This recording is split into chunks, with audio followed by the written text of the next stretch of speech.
एक शाम नाम का कौवा था। वह आकार में बड़ा और बेहद आकर्षक कौवा था। लेकिन कहते हैं ना कि एक प्राणी में कुछ ना कुछ गलत आदत होती है। शाम की यह गलत आदत थी कि वह सभी कौवों से अलग दिखना चाहता था। वह चाहता था कि हमेशा उस पर ही सबकी नजरें बनी रहें, इसलिए वह सारी चीजें बाकी कौवों से विपरीत किया करता था। एक दिन वह देखता है कि सब कौवों, मेरा रंग काला है, ऐसे तो मैं किसी को भी नहीं दिखूंगा। मैं इसी काले रंग में सबके बीच घुल मिल जाऊंगा। तभी वह कहता है, नहीं, मैं सबसे अलग दिखूंगा। वह आसमान में उड़ते हुए यही सोच रहा था कि वह किस तरह से अपने काले रंग से छुटकारा पाए। तभी उसे एक पेंटर दिखता है जो कि एक दीवार पर सफेद रंग कर रहा था। वह देखकर कौवा काफी खुश हो जाता है और वह कहता है कि मिल गई तरकीब कि मैं किस तरह से अपने इस काले रंग से छुटकारा पाऊं।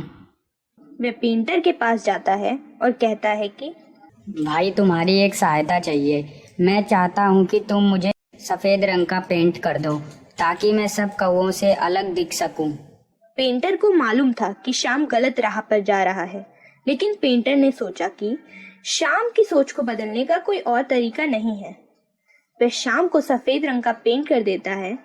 यह देखकर शाम बहुत खुश हो जाता है और कहता है कि अब तो मैं सबसे आकर्षक दिखूंगा। वह उड़कर खुशी के मारे एक पेड़ पर जाकर बैठता है। तभी एक शिकारी की नजर शाम पर पड़ती है और शिकारी कहता है कि अरे, ये तो सफेद रंग का कौवा है जो मैंने कभी नहीं देखा। अगर मैं इसे पकड़ लेता हूँ तो मैं काफी पैसे कमाऊंगा। वह शिकारी शाम को पकड़ लेता है।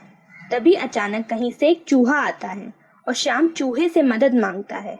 अरे चूहा भाई, मेरी मदद करो, मुझे एक शिकारी ने पकड़ लिया है।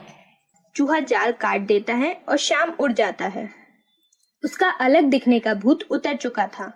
तभी वो पेंटर के पास जाता है और उसे कहता है कि मुझसे गलती हो गई, मुझे माफ कर दो। मुझे सबसे अलग नहीं दिखना। क्या तुम इस पेंट को हटा सकते हो? तभी पेंटर कहता है, मुझे मालूम था कि ऐसा ही कुछ होने वाला है। पेंट को हटाने के लिए तुम्हें नदी में बस एक डुबकी लगानी होगी और तुम्हारा सारा पेंट निकल जाएगा। यह सुनकर शाम बहुत खुश हुआ। नदी में एक डुबकी लगाते ही उसका सारा पेंट निकल गया। पेंट निकलने के साथ साथ उसे यह समझ आ गया कि उसे किसी से अलग दिखने की कोई जरूरत नहीं है।